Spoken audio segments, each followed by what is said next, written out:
Alors, bonjour.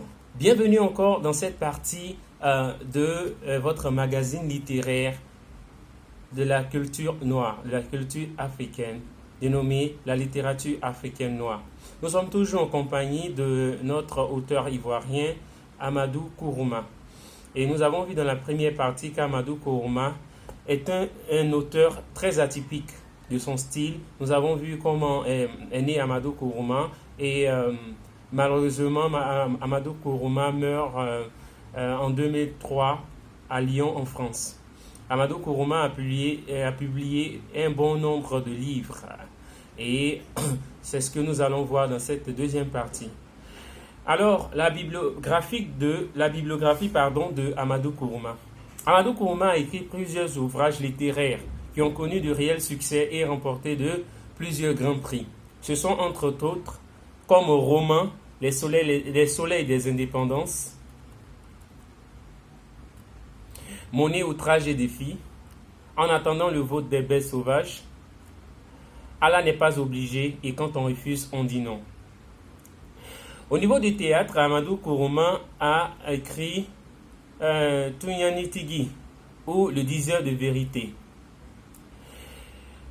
Pour livre pour enfants, Amadou Kourouma a écrit Yacouba, chasseur africain, Le griot, homme de parole, Le chasseur héros africain, Le forgeron et homme de savoir, Le prince suzerain. Publication avec Ousmane Sow et Mathilde Yonché, Parole de griot. Alors nous allons voir de façon brève les romans d'Amadou Kourouma. D'abord nous allons commencer par Les soleils des indépendances. Les soleils des indépendances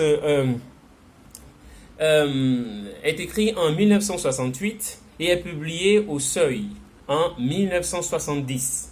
Le roman fait part des mésaventures d'un prince malinqué, Fama Doumbia. Fama apprend qu'il doit succéder à son cousin Lassina, prince du Haut-Rodougou, car ce dernier n'est plus.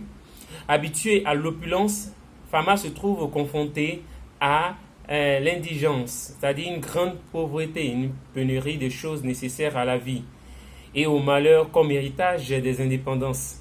Le héros tente sans succès de contrecarrer la funeste prédiction faite aux temps précoloniaux à son ancêtre qui annonçait la déchéance de sa dynastie. Le roman Les soleils des indépendances évoque ces années africaines, ces années où l'Afrique décide de prendre son destin en main.